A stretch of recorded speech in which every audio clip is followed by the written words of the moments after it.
काम आने वाले हैं।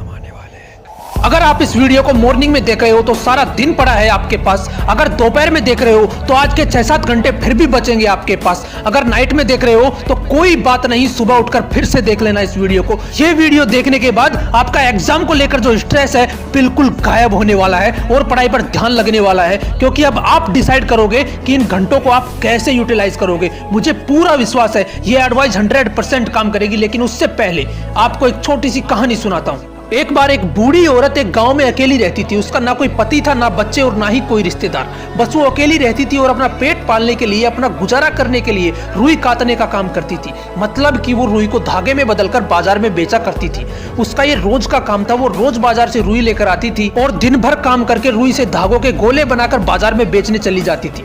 उसका रोज का ये काम बड़ा आसानी से चल रहा था। क्योंकि वो औरत बूढ़ी थी तो गाँव के लोगों को उस पर दया आने लगी। वो आपस में बात करने लगे कि बेचारी सुबह रुई लेकर आती है, फिर शाम को बेचने चली जाती है। आपस में बात करने के बाद गांव वालों ने डिसाइड किया कि एक साथ 1 महीने का रुई का स्टॉक उसके घर पर ही रखवा देते हैं। इससे बूढ़ी औरत ज्यादा परेशान नहीं होगी, इसे रोज रोज बाजार नहीं जाना पड़ेगा और जिस दुकान पर वो धागा बेचने जाती है उसका मालिक धागा लेने के लिए घर पर ही आ जाएगा और धागा लेकर उसको पैसे दे जाएगा। ऐसा करने से उसकी काफी मदद हो जाएगी। सब प्लानिंग करने के बाद रुई वाले से 1 महीने का स्टॉक लेकर उसके घर पर रखवा दिया गया।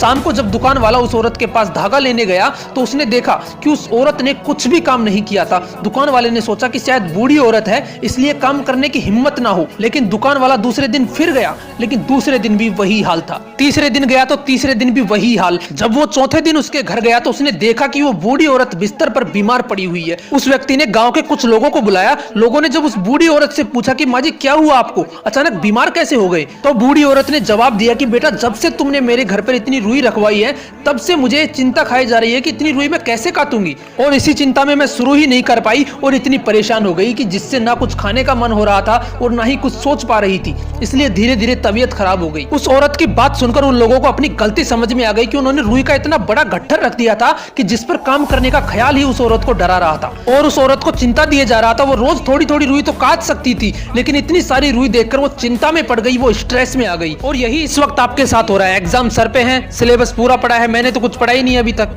मुझे शुरू से पढ़ना चाहिए था, 1 महीने में कैसे पढ़ पाऊंगा, इतनी सारी बुक्स हैं, टाइम बिल्कुल नहीं बचा है, फेल हो गया तो ये हो गया तो वो हो गया तो। ओ भाई रुक, दिमाग फट जाएगा इतना स्ट्रेस लोगे तो। अब आपको करना क्या है वो ध्यान से सुनो। सबसे पहली बात, भूल जाओ कि आपने अब तक क्या किया है, कितनी लड़की या कितने लड़कों को मैसेज किया है, Facebook, WhatsApp, TikTok, PUBG, Instagram, दोस्तों के साथ मस्ती, सब कुछ भूल जाओ। अभी सब कुछ दिमाग से निकाल दो। गलती हो गई आपसे जो आपने शुरू से मेहनत नहीं की, कोई बात नहीं, जो हो गया सो हो गया। अब करना क्या है ध्यान से सुनना। एग्जाम सर पे है, सिर्फ 1 महीना बचा है। अगर आप ये सोचो कि 20-20 घंटे पढ़कर सारा सिलेबस 1 महीने में निपटा दोगे, सारे बुक्स को एक साथ लेकर बैठ जाओगे, तो आप सबसे बड़ी गलती करोगे उस बुढ़िया की तरह, क्योंकि आप एक साथ इतना सारा कभी याद नहीं कर पाओगे। ये बात आप भी जानते हो कि आप स्वामी विवेकानंद नहीं हो। अगर उनकी 10% क्वालिटी भी आपके अंदर होती तो एग्जाम का स्ट्रेस नहीं होता। इसलिए बचे हुए टाइम में जो आपको करना है, ये वीडियो खत्म करने के बाद सबसे पहले कोई भी एक सब्जेक्ट उठाओ जो आपको सबसे इजी लगता है। पूरी बुक आपको नहीं पढ़नी है, ना ही आप पढ़कर उसे याद रख सकते हो। इसलिए उस सब्जेक्ट में एग्जाम के पॉइंट ऑफ व्यू से जितने भी टॉपिक्स, जितने भी क्वेश्चंस इंपॉर्टेंट हैं, उन्हें किसी मार्कर से या किसी हाईलाइटर से हाईलाइट करो। आज का सारा दिन इसी में इन्वेस्ट करो। जितने भी सब्जेक्ट है 5 या 6, सब में ऐसा ही करो। और अगले दिन एक सॉलिड टाइम टेबल बनाओ एग्जाम से 2 दिन पहले तक का। इस बीच सिर्फ आपको उन टॉपिक्स को ही पढ़ना है जो आपने मार्क किए हैं, क्योंकि यही वो क्वेश्चंस, यही वो टॉपिक्स होंगे जो आपको एग्जाम में जीत दिलाएंगे। फिर से बोल रहा हूं, 1 महीना है एग्जाम का, ये आपको डिसाइड करना है कि